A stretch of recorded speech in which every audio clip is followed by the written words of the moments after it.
시청하시기 전에 STV 상생방송 구독과 좋아요, 알림 설정까지 눌러주세요.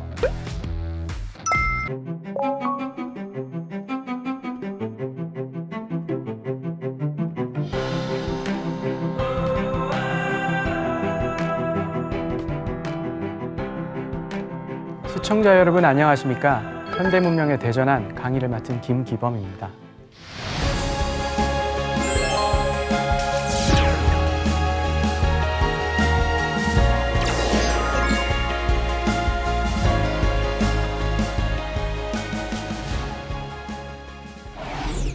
오늘의 주제는 백두산 화산 폭발인데요. 최근 북한 핵실험과 동해 지진 등으로 백두산 폭발에 대한 관심이 높아지고 있죠. 특히 온라인을 중심으로 백두산 100년 주기 폭발설이 확산되면서 불안감을 더하고 있는데요. 이번 강의에서는 지질학의 다양한 연구 자료를 바탕으로 백두산 폭발의 진실에 대해 다가가 보겠습니다.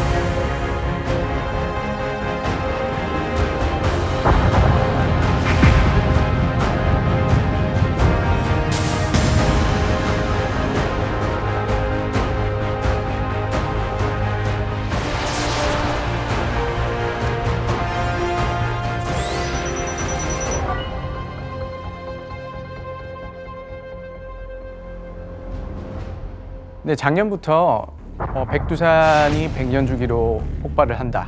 그래서 2025년이 되면 또 폭발을 할 것이다.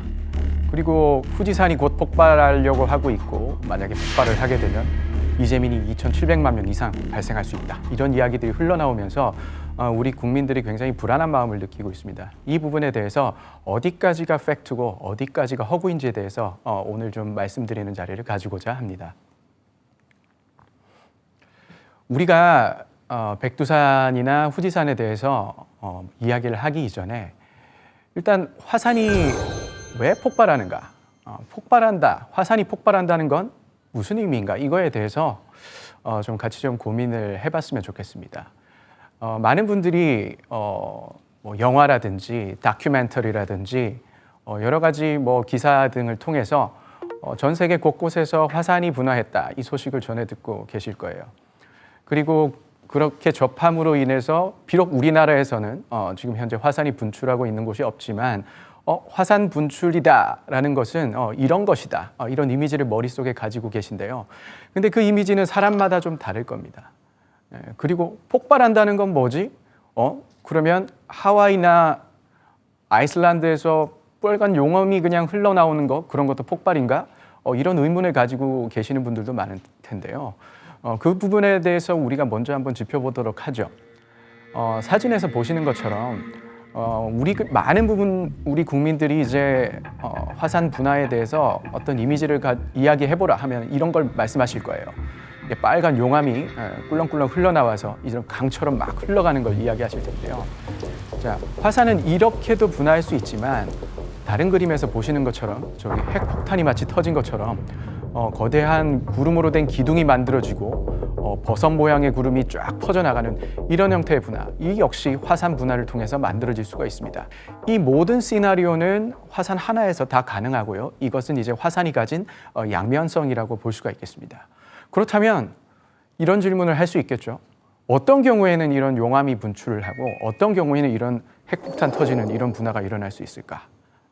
무엇이 이런 화산 분화의 형태를 제어하는가, 결정하는가 이런 질문을 할 수 있겠죠. 그걸 이해하기 위해서는 우리가 기본적으로 화산 활동을 일으키는 주 원인인 이 마그마라는 것을 이해할 필요가 있어요. 우리 마그마 하면 어떤 이미지가 떠오르시나요? 마그마 하면 그냥 시뻘건 거, 그 지하를 막 흘러가는 강물 같은 거 그런 이미지를 가지고 계신 분들 많을 거예요. 실제로 우리가 마그마를 관찰할 수는 없어요. 그리고 마그마를 관찰한 경우도 없습니다. 관찰했다고 하는 사례가 사실은 존재하지가 않아요. 왜 그럴까요? 마그마라고 하는 것은 땅 속에 있는 암석이 녹아서 액체 상태로 있는 것, 이걸 마그마라고 부르는데요. 일단 이 마그마가 지표 밖으로 노출이 되게 되면 더 이상 우리는 이걸 마그마라고 부르질 않아요. 그래서 기본적으로 우리가 마그마라는 것을 관측하기 위해서는 땅 속을 들여다봐야 되는데 과연 현대 기술로 땅 속에 녹아있는 그 뜨거운 마그마를 관측할 수 있는 기술이 있을까요? 구멍을 뚫어서 사람이 들어가서 관찰할 수 있을까요? 네, 없죠. 그래서 우리는 우리 상상 속으로 간접적으로 관찰한 사실에 대해서 상상을 통해서 어떤 이미지를 가지고 있습니다. 자, 그렇게 해서 이제 우리가 상상하고 있는 마그마라는 건 땅 속에 있는 암석이 녹아가지고 기본적으로 액체인데 액체만 있는 것이 아니라 그 안에 고체로 된 결정들이 둥둥 떠다니고 또한 거기에 더해서 용해된 가스가 그 액체 마그마 속에 다량으로 녹아있는, 한마디로 말해서 이렇게 생각하시면 돼요. 콜라 또는 사이다, 맥주, 막걸리 공통점이 뭔가요? 안에 탄산, 그죠? 탄산이 녹아있죠, 그죠? 예, 그런 상태라고 생각하시면 됩니다. 자, 맥주, 막걸리, 사이다, 콜라 어떤가요? 가스가 마그마 액체 안에 녹아있는 상태로 존재를 합니다. 그러다가 어떻게 될까요? 뚜껑을 땄을 때 비로소 그 마그마 안에 녹아있는 가스들이 빠져나오게 됩니다. 이걸 우리가 용리작용이라 그래요. 사이다 안에서 이산화탄소가 빠져나오는 거, 이거 역시 용리작용이고요. 마그마 안에서 마그마 가스가 빠져나오는 현상, 이거 역시 용리작용이라고 부릅니다. 그런데 이 마그마가 가지고 있는 가스는 우리 사이다 콜라가 가지고 있는 이산화탄소하고는 다릅니다. 거의 90% 이상이 물로 돼 있어요. 원래 암석에는 굉장히 많은 물들이 포함이 돼 있는데 이게 마그마가 되면서 그 물들이 녹은 액체 마그마 안으로 들어가는 거죠. 자, 그리고 이 액체 마그마 안에 들어있는 이 물이 화산이 어떻게 분화하느냐를 결정하는 가장 중요한 요소입니다. 우리 사이다와 콜라를 한번 생각을 해봅시다. 사이다와 콜라 어떤가요? 우리가 막 콜라병을 실수로 떨어뜨렸어요. 혹은 흔들었어요. 어떤 일이 발생하죠? 뚜껑을 열었을 때 큰 폭발을 일으킵니다. 갑자기 부피가 늘어나고 허연 거품들이 막 만들어지면서 쏟아져 나오겠죠. 화산도 동일하다고 생각하시면 됩니다. 마그마 안에 녹아있던 이 가스가 한 번에 끌어올라서 뿜어져 나오면은 화산이 폭발을 하게 되는 겁니다. 우리가 흔히 그냥 마그마 자체가 폭발한다고 생각하는데 액체 마그마가 폭발하는 것이 아니라 액체 마그마 안에 녹아있던 가스들이 폭발한다. 이렇게 보시면 되겠어요. 자, 다시 사이다 콜라로 돌아가 가지고요. 자, 우리가 폭발시키지 않고 사이다나 콜라를 조심스럽게 따서 컵에다가 따라서 먹고요. 그리고 뚜껑을 닫았어요. 그런데 뚜껑을 잘 제대로 닫지 않은 거예요. 그리고 놔둔 거예요. 어떻게 되나요? 사이다 콜라병 안에 있던 이산화탄소가 다 새 나가 버리겠죠. 그리고 어떻게 되죠? 거의 맹물처럼 맛이 없는 사이다 콜라가 돼버리죠. 화산도 마찬가지예요. 마그마방이 있는데 그 마그마방의 뚜껑을 잘 닫아두지 않으면 어떤 일이 일어날까요? 그 마그마 안에 녹아있던 물들이 그냥 스멀스멀 시간이 지남으로 인해서 빠져나가 버립니다. 그러면 어떻게 되죠? 이제 가스가 없는 이산화탄소가 빠져나간 사이다나 콜라처럼 되는 거예요, 마그마가. 그러면 이 마그마가 어떻게 될까요? 폭발할 수 있을까요? 예, 폭발할 수가 없습니다. 그러면 이제 이 마그마는 어떻게 될까요? 그렇죠? 줄줄줄줄 흘러나오는 방법밖에 없어요. 이렇게 핵실험하듯이 터지는 건 이제 불가능해지는 것이죠. 예. 이런 경우에는 어떻게 되겠습니까? 우리 아이슬란드나 혹은 하와이에서 우리가 보는 빨간 용암이 강물처럼 흘러나오는 이런 형태의 분화작용이 일어납니다. 자, 그러면 어떤 경우에 가스가 잘 보존이 되고 어떤 경우에 가스가 다 빠져나가 버릴까요? 이건 굉장히 조금 더 어려운 이야기예요. 일단 우리가 사이다 콜라 이야기를 했는데 뚜껑을 잘 덮어야겠죠. 아니, 사이다 콜라 뚜껑을 열고 닫는 거는 굉장히 쉽게 말할 수 있는 건데 어떻게 뭐 화산에서 뚜껑이 어디 있어요? 암석 덩어리인데 화산이 그냥 산으로 돼 있는데 돌인데 어떻게 뚜껑을 닫느냐? 예, 이건 제가 백두산을 설명하면서 다시 말씀을 한번 드릴 텐데요. 화산도 역시 일종의 사이다병, 콜라병과 같은 보존 용기라고 생각할 수 있어요. 이 뚜껑을 어떻게 잘 잠그느냐, 이거에 대해서는 제가 좀 이따 말씀드릴게요. 그리고 두 번째가 뭐냐면 이 마그마 자체가 가지고 있는 물리적 성질인데요. 자, 우리 물을 한번 생각해 봅시다. 물 속에 거품이 생겼어요. 어떻게 되죠? 뽀글뽀글뽀글 하면서 위로 금방금방 올라가죠. 우리 수족관 같은 곳에 공기가 막 만들어지는 걸 보면은 금방금방 위로 올라가죠. 예, 왜겠습니까? 공기가 물보다 밀도가 훨씬 낮으니까요. 그래서 부력에 의해서 위로 올라갑니다. 자, 그런데 다른 걸 한번 상상을 해봅시다. 물 말고요. 꿀이나 물엿 같은 거 찐득찐득한 거 한번 생각해 봅시다. 그 안에 공기방울이 만들어졌다고 한번 생각을 해보세요. 그게 쉽게 위로 올라갈 수가 있을까요? 우리 굳이 그거를 딱 실험을 해보지 않아도 여러분들 머릿속에 거품이 잘 안 올라갈 것 같은데 공기방울이 잘 빠져나가지 못할 것 같은 이런 생각이 드시죠? 네, 맞습니다. 마그마에서도 똑같은 일이 일어나요. 우리가 아까 물과 꿀물, 물엿 이런 이야기를 했는데 그것들의 차이가 뭔가요? 달아요, 달지 않아요, 뭐 이렇게 말할 수도 있는데 그런 게 아니고요. 우리가 여기서 눈여겨봐야 할 것은 액체가 가지고 있는 점성이라는 겁니다. 점성이 뭐냐면 찐득찐득한 정도예요.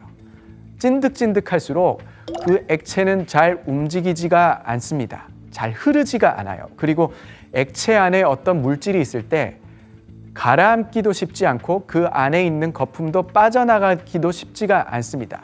마그마는 어떠냐면 굉장히 다양한 화학적 조성을 가지고 있고 그 화학적 조성에 의해서 마그마가 아주 찐득찐득할 수도 있고 물처럼 잘 흐를 수도 있어요. 자, 어떤 경우에 더 마그마 안에 있는 가스가 잘 빠져나갈까요? 예, 뭐 똑똑하신 분들은 이미 머릿속에 그렇군 이런 생각을 하셨을 거예요. 마그마가 찐득찐득하지 않으면 않을수록 마그마 안에 있는 가스들이 주로 물이 이렇게 빠져나와서 만들어진 이 H2O로 이루어진 이 버블들이 쉽게 밖으로 빠져나가겠죠. 그에 반해서 점성이 높은 마그마는 그 안에 버블들이 만들어진다고 하더라도 어때요? 잘 빠져나가지 못하고 갇혀 있겠죠. 자, 이 차이입니다. 하와이나 아이슬란드에서 이렇게 뻘건 용암이 주로 나오고 폭발이 잘 안 일어나는 이유는 하와이나 아이슬란드를 안에 있는 마그마는 주로 우리가 현무암질 마그마라고 부르는, 현무암 아시죠? 제주도에 많이 있는 까만 돌이죠. 자, 그런 현무암질 마그마라고 부르는 이 점성이 낮은 마그마가 있어요. 그래서 그 안에 가스가 만들어지더라도 이 가스들이 쉽게 밖으로 빠져나갈 수가 있는 거예요. 그에 반해서 어떤 화산이죠? 우리 백두산, 울릉도, 일본의 후지산 이런 화산들은 마그마가 현무암질 마그마가 아니라 조면암질 혹은 뭐 유문암질 이렇게 부르는 굉장히 점성이 높은 마그마입니다. 이런 마그마는 우리가 꿀, 아까 물엿 이런 거 예를 들었는데 그런 것들보다 훨씬 더 점성이 높아요. 어느 정도 점성이냐면 우리가 소프트 아이스크림 있죠. 아이스크림이 어떻게 액체예요? 고체 아니에요? 아닙니다. 소프트 아이스크림도 덩치가 아주 부피가 커지고 오랜 시간 우리가 관찰을 하면은 그것도 흐른다는 걸 볼 수 있어요. 거의 그 정도의 물성을 가지고 있다라고 보시면 됩니다. 그렇기 때문에 이 조면암질, 유문암질 이런 점성이 높은 마그마는 가스가 빠져나가지 못하고 그 안에 가득 차 있는 거죠. 자, 그러면 이제 분화하면 어떻게 될까요? 그 수많은 가스가 대기 압력에 노출이 되면 갑작스럽게 팽창하겠죠. 갑작스럽게 팽창한다. 그 팽창률이 크다. 이걸 우리가 뭐라 부릅니까? 폭발이라고 부릅니다. 그래서 마그마도 마그마 가지고 있는 화학적인 조성에 따라서 이게 그냥 물처럼 줄줄줄 흘러나올 수도 있고 핵폭탄이 터지듯 터질 수 있다. 이런 말씀을 드리겠습니다.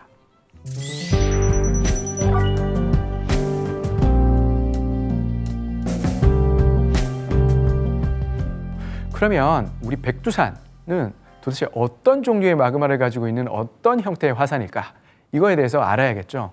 자, 화산을 우리가 분류를 함에 있어가지고 여러 가지 기준들이 있는데요. 크게 이렇게 볼 수 있겠어요. 화산이 위치하고 있는 곳, 어디에 위치하고 있는가? 그거에 따라서 우리가 화산을 이런 화산, 저런 화산 분류하기도 하고요. 그리고 화산이 가지고 있는 외적인 형태가 있을 겁니다. 그죠?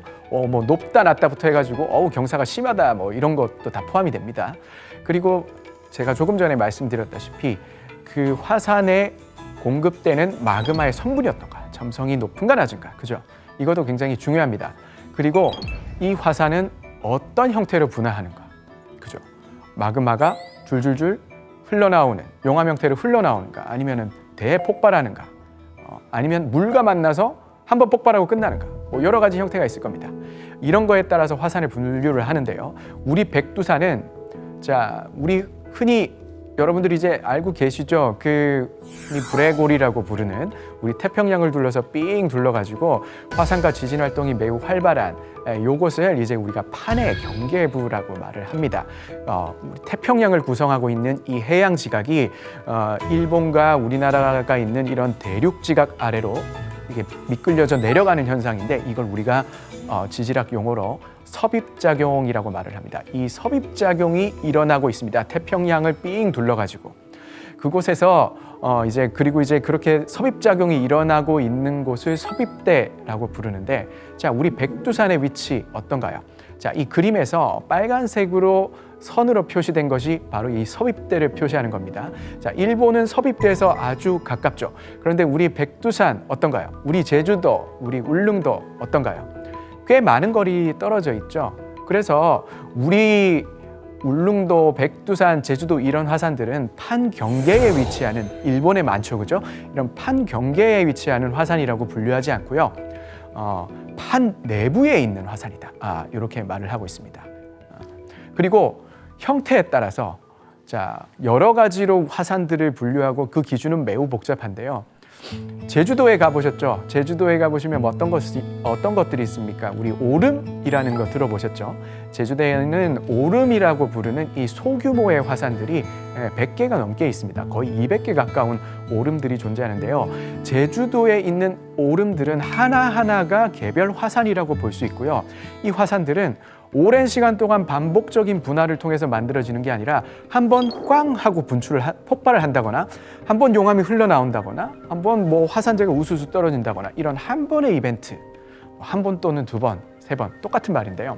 이런 짧은 시간에 걸친 한두 번의 이벤트를 통해서 만들어지는 이런 종류의 화산이 있나 하면, 우리 백두산이나 울릉도와 같이 수백만 년의 시간에 걸쳐 가지고 한 지점에서 지속적인 분화를 통해 가지고 화산이 계속 성장하는, 그래서 그 내부를 이렇게 잘라보면 우리 무슨 시루떡처럼 1층, 2층, 3층, 4층 이렇게 층으로 되어 있는 이런 화산이 있는데요. 이런 층을 이루면서 오랜 시간 동안 화산이 성장하는 이런 형태의 화산을 우리가 성층 화산이라고 부릅니다. 그래서 이제 백두산 같은 경우는 200만 년이 넘는 시간 동안 지속적인 분화를 통해서 화산이 성장을 해왔기 때문에 성층 화산으로 분류를 할 수가 있어요. 그리고 또 한 가지 중요한 부분이 뭐냐면, 화산의 정상부에 보면 마그마가 빠져나간 구멍이 존재하죠. 우리 이걸 이제 분화구라고 말을 합니다. 일본 후지산에 보면 정상부에 아주 이쁘게 생긴 동그란 분화구가 존재하고 있어요. 그런데 우리 백두산의 경우는 일본 후지산이 가지고 있는 이런 분화구하고는 뭔가 다른 걸 가지고 있습니다. 보통의 분화구는 그 직경이 1km가 되지 않아요. 우리 제주도 한라산에 올라가 보면 백록담이라고 있죠, 그죠? 그 백록담도 역시 채 1km가 직경이 되지가 않습니다. 그런데 백두산은 어떤가요? 백두산 좀 이따가 사진을 보여드릴 텐데, 백두산은 천지라고 하는 어떤 움푹 들어간 지형을 가지고 있죠. 그걸 분화구라고도 생각할 수 있겠지만 사실은 그걸 분화구라고 부르면 안 됩니다. 천지의 직경은 1km가 아니라 5km예요. 우리가 이걸 뭐라고 부르냐면 칼데라라고 하는 지질학적 용어를 사용해서 표현을 합니다. 칼데라가 뭐냐면, 우리 싱크홀 아시죠? 싱크홀이 어떻게 만들어지나요? 땅속에 어떤 거대한 구멍이 만들어지게 되죠. 뭐 지하수에 의해서 땅속에 있는 토사가 쓸려 나간다거나, 그렇게 됐을 경우에 어떻게 되나요? 위에 있는 것들이 무너져 내리게 되죠. 이 칼데라라는 것은 그런 원리로 만들어집니다. 어떤 거대한 분화가 있어가지고 그로 인해서 땅속에 있는 마그마가 일제히 밖으로 빠져나가 버리면 어떻게 될까요? 화산 밑에 거대한 동공이 만들어지겠죠. 그럼 어떻게 될까요? 무너져 내리겠죠. 싱크홀처럼. 자, 그렇게 무너져 내린 지형을 칼데라라고 부르고요. 단순히 마그마가 빠져나가면서 만든 구멍, 화구하고는 우리가 구분해서 말을 합니다. 그래서 백두산의 경우에는 성층 화산이자 칼데라를 가지고 있다 해서 칼데라형 성층화산, 이렇게 표현을 합니다. 이렇게 표현을 하시면 아주 정확한 표현이 되겠죠. 그래서 백두산은 어떤 화산이니 누가 이렇게 물어보면 이렇게 말씀하실 수 있을 거예요. 백두산은 판내부 화산이자 칼데라형 성층화산이다. 이렇게 표현하시면 야, 무슨 어디 대학교 지질학과 출신인가요? 아마도 어떤 사람들이 이렇게 물어볼 수 있겠습니다. 자, 지금까지는 어떤 화산의 외적인 걸 가지고 좀 이야기를 했는데요. 화산을 분류하는 기준은 또 다른 것들이 있어요. 마그마, 화산에 공급되는 그 마그마가 어떤 성분이냐에 따라서 이 화산의 분화 형태나 이런 것들이 성질 자체가 아주 많이 달라지는데요. 아까 말씀드렸다시피 현무암질 마그마, 점성이 낮다고 말씀드렸죠. 예, 이런 현무암질 마그마가 주로 공급이 되느냐, 아니면 점성이 매우 높은 조면암질, 유문암질, 우리가 이런 마그마를 이제 규장질 마그마라고 부르는데, 규장질 마그마 혹은 산성질 마그마라고 부르는데, 이런 마그마가 공급이 되느냐, 이거에 따라서 화산을 따로 분류를 하고 있습니다. 그래서 현무암질 마그마, 규장질, 산성질 마그마, 우리 백두산은 규장질, 산성질 마그마에서 공급받는 화산이라고 분류를 할 수 있겠습니다. 그리고 또 마지막으로 이 화산이 주로 폭발성 분화를 하는가, 아니면 그냥 용암이 줄줄줄 흘러오는 그런 화산인가, 이거에 따라서 우리가 화산을 또 분류를 할 수 있겠습니다. 아이슬란드에 있는 화산들 주로 용암들이 줄줄줄 흘러나오죠. 가끔 폭발을 하기도 합니다. 하지만 그거는 마그마가 가스를 많이 가지고 있다기보다는 마그마가 물과 만나서 물에 의해서 증기 폭발하는 그런 종류의 폭발이라서 우리가 백두산의 폭발하고는 좀 구분을 하고 있습니다. 백두산 같은 경우는 어떻습니까? 마그마가 점성이 매우 높고 그래서 자체 가스를 잘 잃어버리지 않는 화산이죠. 그래서 분출을 한다면은 폭발성으로 분출을 하게 되는데요. 그래서 백두산은 최종적으로 이렇게 분류를 할 수 있겠어요. 판내부 화산이자 칼데라형 성층 화산이고, 규장질 화산, 그리고 폭발성 화산, 이렇게 분류를 할 수가 있겠습니다.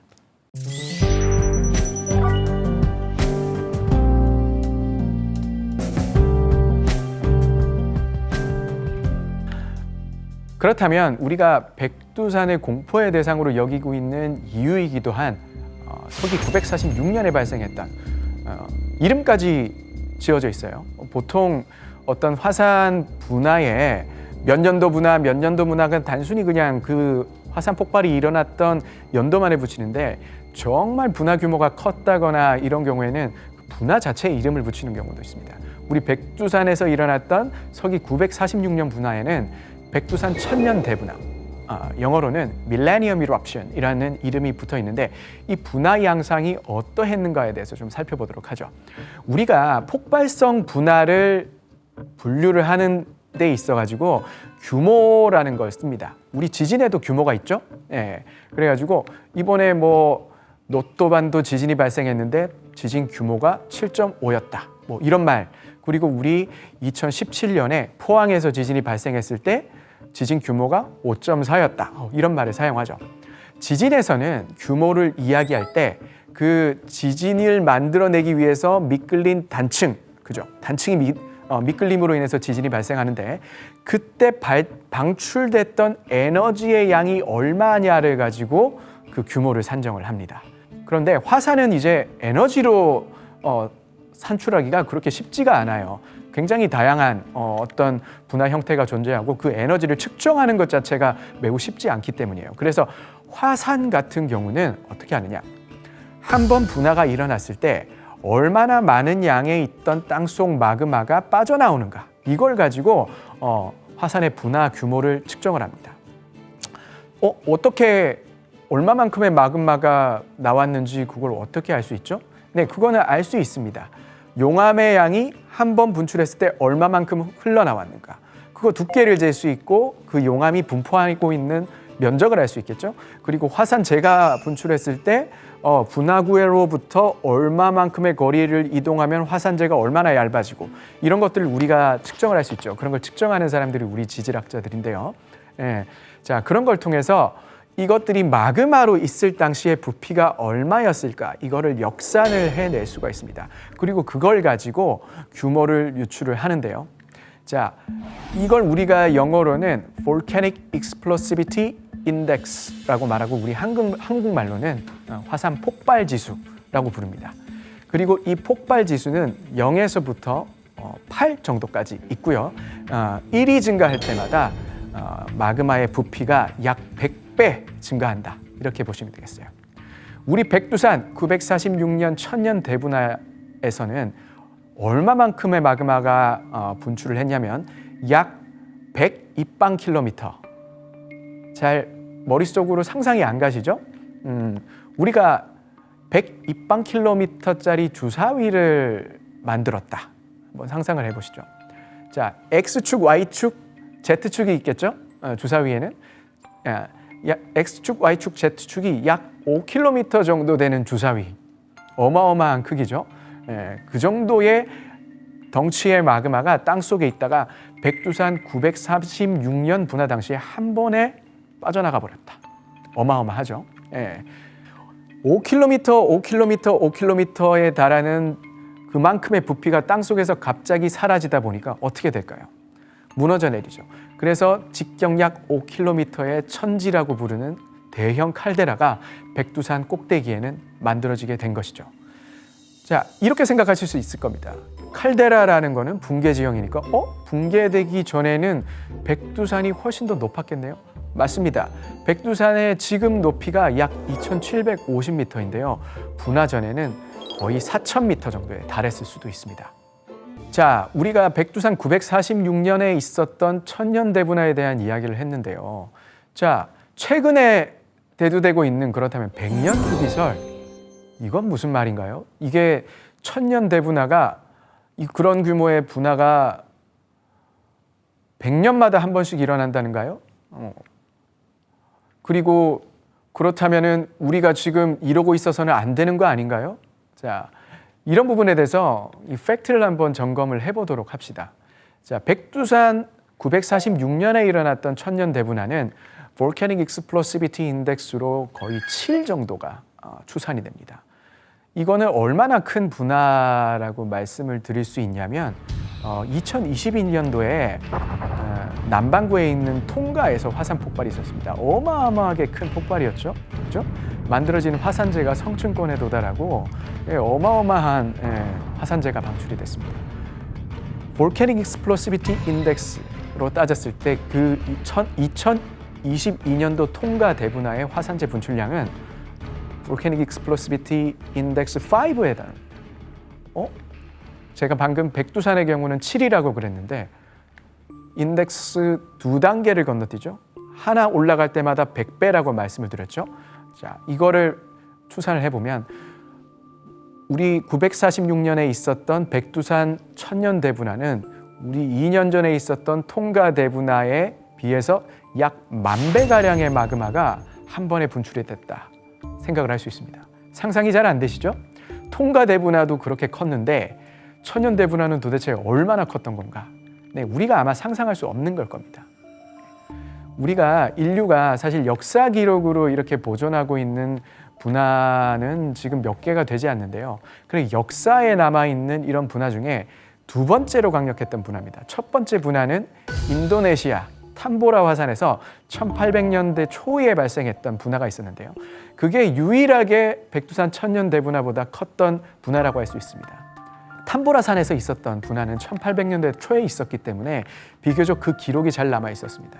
어떤 일이 있었냐? 탐보라에서 분화가 있었던 그 해는 북반구에 여름이 없었다라고 말을 해요.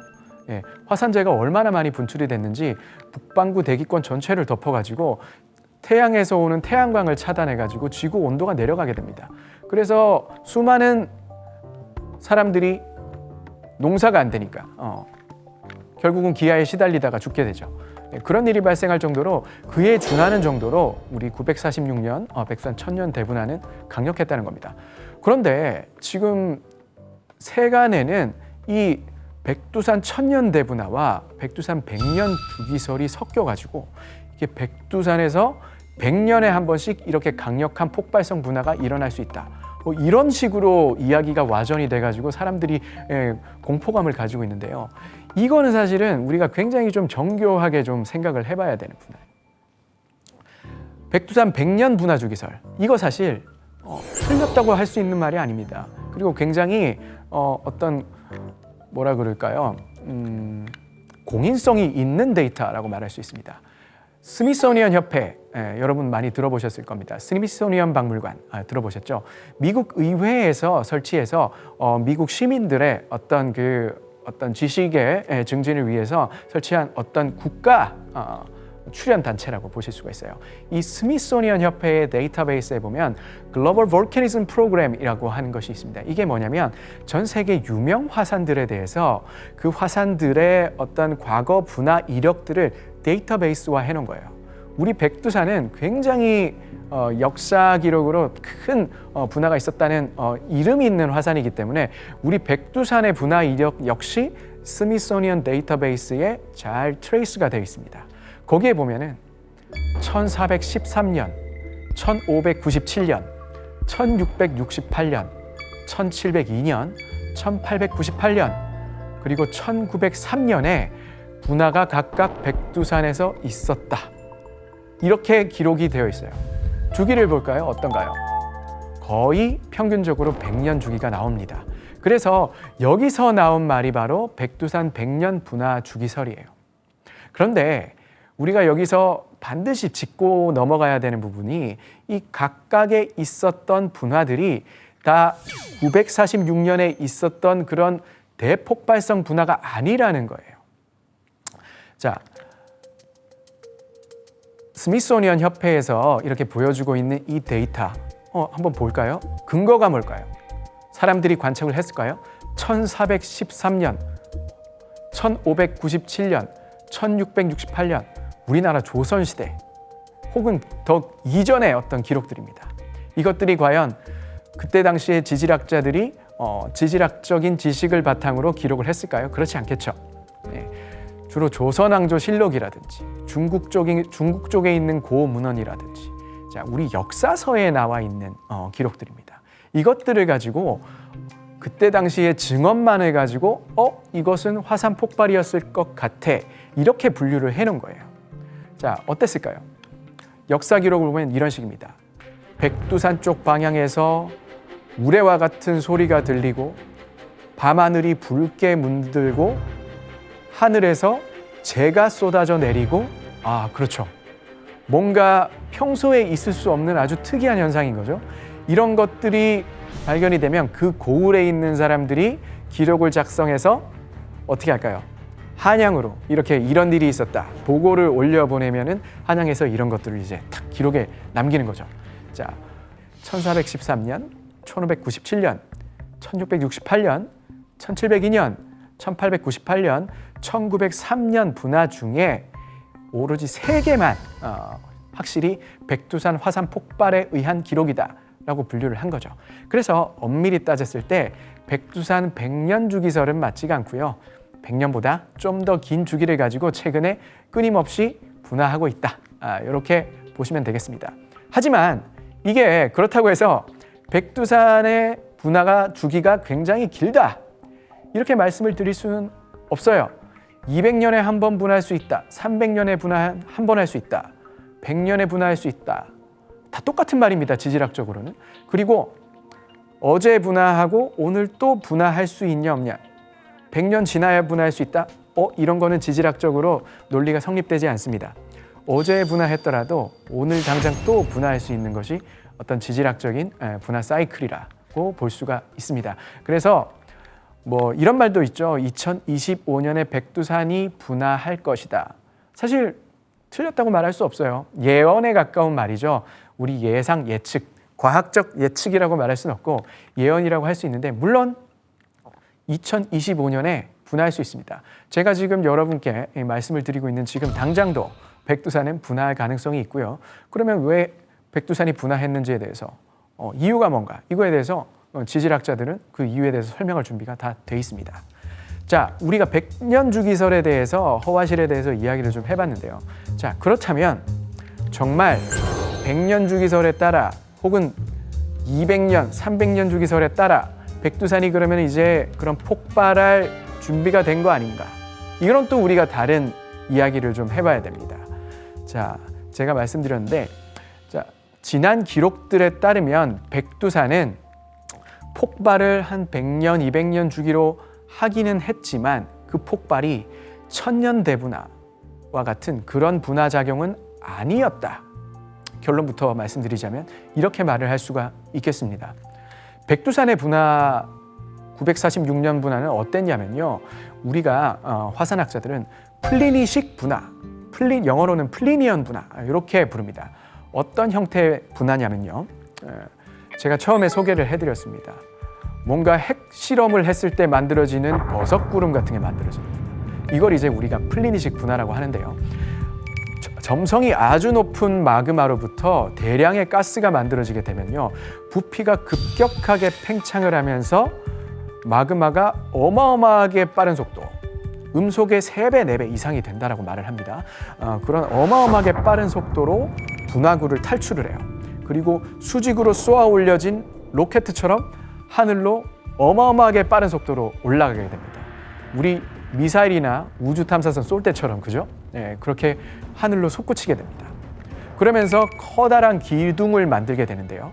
우리가 이걸 영어로는 eruption column 그리고 한국말로는 분연주라고 부릅니다. 이 분연주가 무한히 올라가서 우주에 닿을 수 있는 건 아니에요. 올라가다 보면은 점점점 공기 밀도가 낮아지기 때문에 성층권에 도달하게 되면 더 이상 이 분연주가 더 위로 올라가지 못하고 성층권에서 수평으로 퍼져나갑니다. 그러면 어떤 모양이 될까요? 버섯 또는 우산 모양이 되겠죠. 그래서 이걸 우리가 umbrella cloud, 한국말로는 우산구름 이렇게 부릅니다. 이 우산구름은 성층권의 어떤 바람의 방향에 의해서 특정 방향으로 이동을 하게 되는데요. 우리나라 같은 경우는 그리고 일본 같은 경우는 다 편서풍대에 속해 있기 때문에 제트기류가 주로 서해에서 동쪽으로 불러요. 그렇기 때문에 이 성층권까지 올라간 화산재는 이 제트기류를 타고 동쪽으로 이동을 하게 되겠죠. 그래서 화산재가 동쪽에 눈처럼 비처럼 우수수수수 내리게 되는 겁니다. 백두산 서기 946년 천년대분화는 이러한 양상을 가졌어요. 어마어마하게 많은 양의 마그마로부터 뿜어져 나온 대량의 가스가 플리니식 Volcanic Explosivity Index 7 규모의 플리니식 폭발성 분화를 일으켰고요. 분연주가 어마어마한 속도로 솟아올라서 성층권에 도달하고 대량의 화산재가 동쪽으로 이동을 했습니다. 얼마나 많은 양의 화산재가 만들어졌냐면 동해바다 전역은 물론이고요. 처음 그 백두산 화산재가 발견된 곳이 일본 홋카이도의 도마코마이라고 하는 지역인데 거기서도 10cm 이상의 화산재가 발견이 됩니다. 그리고 이 화산재는 일본을 지나서 거의 지구를 한 바퀴를 돌아요. 그래서 지구 반대편에 있는 아이슬란드 빙하 코어에서도 상당한 양이 발견이 됩니다. 자, 그렇다면 이렇게 거대한 분화가 과연 100년 후 2025년에 발생할 수 있을까요? 저의 대답은 노입니다. 그 이유를 한번 보도록 하시죠. 자, 우리가 백두산에서 100년마다 어떤 형태의 분화가 일어날 수 있는가 이걸 논하기 이전에 우리가 알아야 하는 개념이 있습니다. 바로 백두산이 가지고 있는 그 칼데라형 화산이란 무엇인가입니다. 칼데라형 화산이라는 거는 제가 초반에 말씀드렸다시피 땅속에 있는 마그마가 한 번에 대량 빠져나가게 되면 땅속에는 텅 빈 공간이 생겨나게 됩니다. 그러면 어떻게 될까요? 그 텅 빈 공간 위를 덮고 있던 화산체가 중력에 의해서 무너지게 되겠죠. 자, 한마디로 우리가 화산을 집이라고 봤을 때 지붕이 그냥 폭삭 무너져 내린 거예요. 우리가 화산을 사이다병, 콜라병으로 생각했을 때 그 뚜껑이 부서져 버린 거예요. 어떻게 될까요? 뚜껑이 부서진 상태에 있는 콜라병, 사이다병. 그 안에 이산화탄소가 잘 보존이 될 수 있을까요? 어렵겠죠. 쉽게 그냥 줄줄줄 새서 빠져나가 버리겠죠. 자, 우리 백두산 봅시다. 약 5km의 붕괴 지형인 칼데라가 정상부에 위치하고 있습니다. 어떻게 될까요? 백두산 밑에는 지금도 분명 마그마가 계속적으로 공급이 되고 있습니다. 그에 대한 증거 여러 가지 있습니다.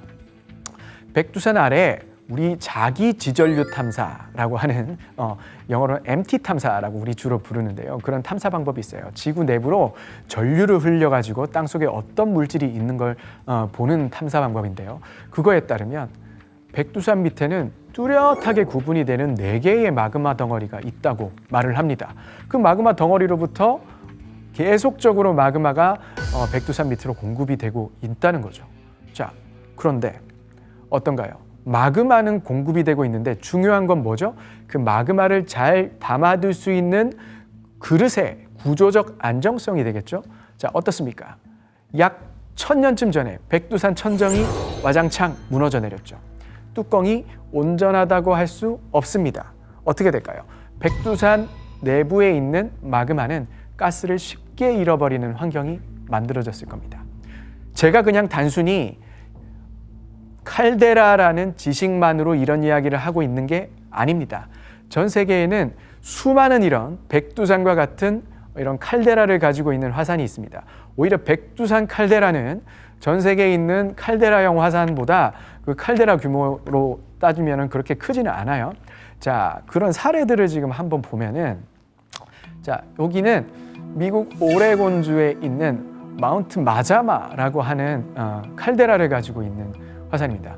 칼데라의 크기는 직경으로 따졌을 때 거의 6, 7km, 어마어마하게 크죠. 자, 여기 보니까 우리 백두산 천지처럼 물이 가득 채워져 있습니다. 사진에 보시는 것처럼 이렇게 호수가 발달하고 있는 경우에 우리 이제 칼데라 호라고 부르는 거죠. 자, 그런데 어떻습니까? 이 호수 한가운데 섬이 하나 보이네요. 예, 저 섬의 이름은 Wizard Island, 마법사 섬이죠. 예, 이렇게 부릅니다. 자, 이게 뭘까요? 네, 천지처럼 칼데라가 한번 만들어지게 되면 그 뚜껑이 없어진다라고 말씀을 드렸죠. 화산의 뚜껑이 없어진다고 보시면 돼요. 어떻게 될까요? 잘 마그마를 가두어둘 수 있는 밀폐 시스템이 이제 파괴되게 됩니다. 어떻게 될까요? 밀폐를 하지 못하면 땅속에 있던 마그마가 뚜껑이 없으니까 찔끔찔끔찔끔 나오는 거예요. 그러다 보니까 커다란 폭발이 아니라 저렇게 조그만한 분화가 이어지면서 조그만한 화산체들이 저런 거대한 칼데라 호수 안에 다시 자라나게 되는 거예요. 자, 그렇다면 이 분화는 저 칼데라를 만들었던 분화하고 비교했을 때 어떨까요? 분화 규모는 훨씬 작지만 분화 주기는 어떻게 될까요? 굉장히 짧아지게 됩니다. 아주 잦은 주기로 조그만한 분화가 여기저기서 산발적으로 일어나는 것이죠. 이 위저드 아일랜드 외에도 이 마운트 마자마의 칼데라 내부를 탐사를 해보면 수많은 형태의 조그만한 그리고 규모의 화산들이 여기저기에 분포하고 있는 걸 우리가 발견할 수가 있습니다. 이렇게 칼데라가 만들어진 이후에 칼데라의 밀폐 능력 저하로 인해서 만들어지는 소규모의 아주 자주 일어나는 분화작용을 우리는 칼데라 후 화산작용, 영어로는 포스트 칼데라 볼케니즘 이렇게 부릅니다. 이런 칼데라 후 화산작용이 일어나는 사례는 굉장히 많은데요. 바로 베수비우스 화산입니다. 최근에 이 베수비우스 화산에 대해서 많은 분들이 이렇게 관심을 가지고 계시는데요. 아마도 그 로마 제국 당시에 멸망했던 도시 폼페이 이거에 대해서 이제 많은 분들이 역사적으로도 그리고 어떤 자연과학적으로도 어떤 중요성을 인지하게 되면서 이런 이야기들이 많이 대두되고 있죠. 자, 원래 이 폼페이라고 하는 도시는 로마 문서 기록에는 남아 있는데 최근까지도 발견이 되지 않았어요. 유적 자체가 없었던 거죠. 그런데 도시 설비를 하수도 공사, 이런 상수도 공사를 하다 보니까 땅속에서 유적이 나왔는데 그걸 파내다 보니까 화산재에 묻혀 있는 하나의 도시가 발견이 됩니다.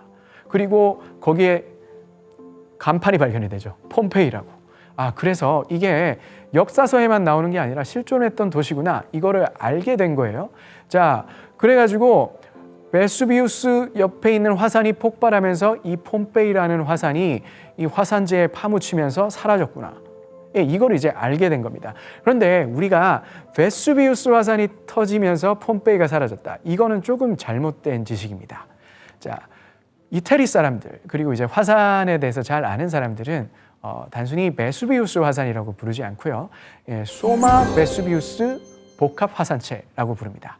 자, 이 베수비우스 화산에 가보면은 실제로 이 베수비우스 화산만 덩그러니 하나 있는 게 아니고 여기 사진에 보시는 바와 같이 베수비우스 화산 주변에 어떤 우리 무슨 만리장성 벽처럼 삥 베수비우스 화산을 둘러싸고 있는 벽이 보이죠. 예, 이게 바로 제가 처음에 말씀드렸던 이 칼데라입니다. 자, 칼데라라는 건 뭐라고 말씀드렸죠? 땅속에 있던 마그마가 대형 폭발성 분화로 인해서 한 번에 빠져나가게 되면 무너져 내린 지형을 칼데라라고 말씀을 드렸습니다. 폼페이를 멸망시킨 화산 분화는 이 조그만한 베수비우스 화산이 아니라 이 베수비우스 화산을 품고 있는 저 거대한 벽을 만든 칼데라 분화, 이게 바로 폼페이를 멸망시킨 분화죠. 그리고 저 칼데라가 만들어진 이후에 칼데라 후 분화 작용에 의해서 잦은 주기로 조그마한 분화들이 계속 이어지면서 만들어낸 것이 지금의 베수비우스 화산이 되겠습니다. 그래서 여러분께서 말씀하실 때는 폼페이를 멸망시킨 화산 분화는 소마 칼데라가 만들어졌던 칼데라 형성 화산 분화, 이렇게 말씀을 하셔야 됩니다.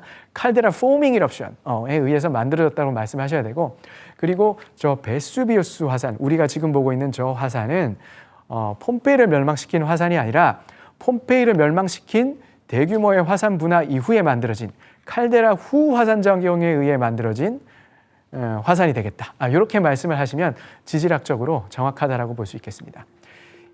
폼페이와 이 소마 칼데라, 이걸 보면은 굉장히 우리가 재밌는 사실을 알 수가 있어요. 폼페이 화산과 소마 칼데라만 있는 게 아니고요. 그거의 서쪽으로 칼데라들이 하나, 둘, 셋 누적되어 있는 걸 볼 수 있습니다. 이게 뭘 지시하느냐? 폼페이를 멸망시켰던 화산 분화와 같은 거대한 분화가 일어나고 나면 다시 베수비우스 화산과 같은 잦은 그리고 소규모 분화에 의해서 화산이 다시 자라나게 되고, 또 시간이 지나가지고 칼데라형 화산이 그 구조적 완결성을 다시 확보하게 되면 또 한 번 칼데라를 형성하는 그런 분화가 일어나고, 이런 것들이 계속적으로 반복된다는 겁니다. 자, 그렇다면 우리가 이렇게 생각해 볼 수 있겠네요. 자, 칼데라가 만들어지는 이런 대형 분화는 매우 긴 주기로 발생을 할 수 있고, 그런 긴 주기의 칼데라 형성 분화작용 사이사이에는 잦은 주기의 소규모 분화가 일어나는 시기가 존재하겠다.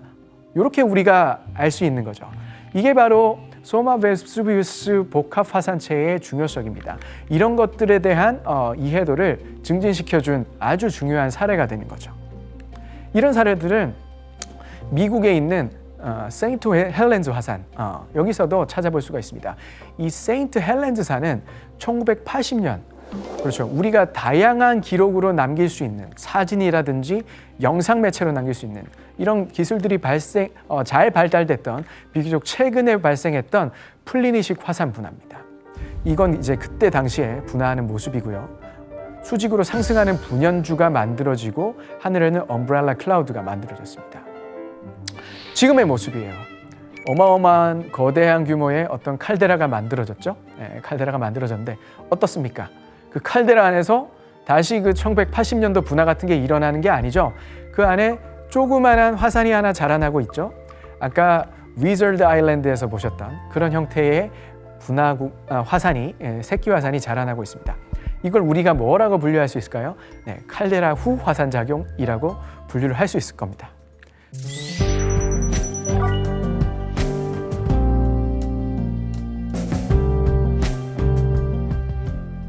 백두산에서 과연 과거 946년 천년 대분화와 같은 큰 폭발성 분화는 얼마나 시간이 지나야 일어날 수 있을까? 이런 질문을 가지시는 분도 계시겠죠.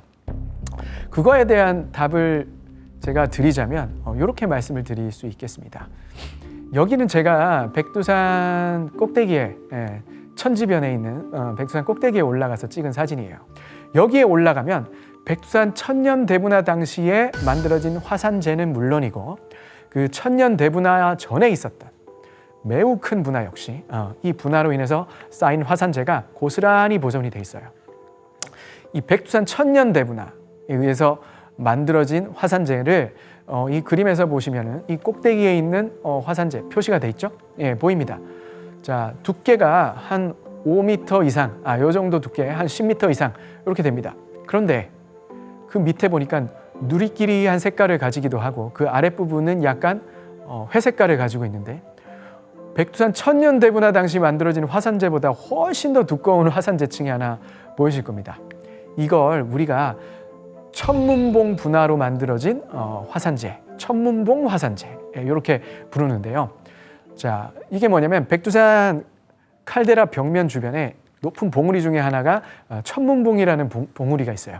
거기 근처에서 화산 폭발이 일어나가지고 여기에 화산재가 이만큼 쌓였다 이렇게 보고 있는 건데요. 자, 이 천문봉 분화로부터 만들어진 화산재 역시 백두산 천년 대분화 못지않게 혹은 그 이상으로 강력했다라고 보고 있어요. 그런데 이 천문봉 대분화의 연대는 얼마냐? 지금으로부터 약 5만 년 전이라고 사람들이 연대값을 내놓고 있습니다. 이건 백두산 자체에서도 어느 정도 신빙성 매우 높게 측정된 값이고, 이 천문봉 대분화로 인해 만들어진 화산재는 동해에서도 발견이 됩니다. 그 동해에서 역시 이 천문봉 분화로 인한 화산재가 쌓인 연대가 지금으로부터 약 5만 년 전이라는 결과가 동일하게 산출이 됐어요. 우리가 여기서 뭘 배울 수 있을까요? 백두산에서는 아주 짧은 주기로 거의 100년에 한 번 칼데라 후 화산작용이 소규모로 발생할 수 있음과 동시에 수만 년 주기의 초대형 분화도 일어날 수 있다. 이렇게 볼 수 있겠죠. 자, 그러면 우리가 어떻게 합리적인 판단을 할 수 있을까요? 백두산에서는 서기 946년 천년 대분화와 같은 초대형 폭발성 분화가 거의 몇만 년 주기로 발생할 수 있는데, 그 백두산 천년 대분화 이전에 분화를 보니 백두산 천년 대분화 있기 전 약 5만 년쯤 전에 있었네. 그렇다면 천년 대분화가 있고 나서 최소 몇만 년은 시간이 지나야 백두산이 지금 와장창 무너져 내린 천장을 보수 작업을 완료를 하고 다시 그 다음 폭발성 분화를 준비를 할 수 있겠구나. 이런 결론에 우리가 도달할 수 있겠죠. 자, 그래서 백두산에서는 작은 규모의 분화가 일어날 수는 있지만 우리 발해를 멸망시켰다는 말까지 있죠. 그런 분화는 지금 당장 일어나긴 어렵고 적어도 수만 년의 시간이 필요하다. 이렇게 똑똑한 현대 지식인이라면 그런 식의 결과를 내릴 수 있겠습니다. 자, 백두산에 대해서 준비한 내용은 여기까지입니다. 물론 백두산에서 지금 당장 분화가 일어나지만 그 분화 규모는 작을 수는 있습니다. 하지만 그게 위험하지 않다라고 말하는 것은 또 다른 문제예요. 백두산에서 조그만 규모의 분화가 일어난다고 하더라도 그 피해는 매우 클 수가 있습니다. 제가 가서 백두산에서 이렇게 있으면요, 중국말 반, 한국말 반 이 정도가 들려요. 자, 백두산에서 조그마한 분화만 일어나더라도 저기 있는 관광객들은 굉장히 치명적일 수 있어요. 화산재나 화산가스 그리고 화산 폭발에 의한 진동으로 인해서 칼데라가 무너져 내리고 그로 인한 피해 사고 속출할 수가 있습니다. 이런 점을 우리가 염두에 둘 필요가 있습니다. 우리가 그냥 무작정 여기서 큰 분화가 일어날 수 있대, 우리 두려워해야 돼, 이런 형태의 어떤 공포감을 가질 필요도 없고, 우리가 그렇다고 해서 여기는 조그마한 분화밖에 안 일어나기 때문에 우리 걱정 안 해도 돼, 이런 식의 안이한 마음을 가지셔는 안 돼요. 우리가 어떤 화산이 존재한다면 그 화산에서 일어날 수 있는 분화 이벤트에 대한 정확한 지식을 가지고 있고, 그 정확한 지식을 바탕으로 정확한 대비를 할 수 있는, 정확한 규모의 대비를 할 수 있는 어떤 우리의 자세가 필요할 것입니다. 지금까지 백두산 100년 주기 폭발설에 대해 알아봤는데요. 서기 946년 발생한 백두산 대폭발은 동북아시아뿐만 아니라 전 지구에 막대한 영향을 끼쳤죠. 그래서 백두산 폭발에 더욱 관심을 가질 수밖에 없는데요. 이런 때일수록 정확한 정보를 통해 진실에 다가가는 게 무엇보다 중요하겠습니다. 현대 문명의 대전환, 다음 시간에는 백두산과 더불어 관심이 증폭되고 있는 후지산 폭발에 대해 알아보겠습니다. 그럼 다음 시간에 뵙겠습니다.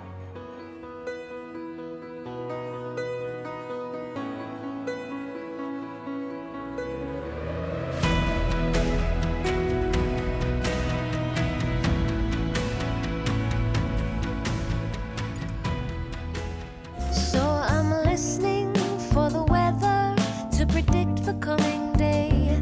Leave all thought of expectation to the weatherman.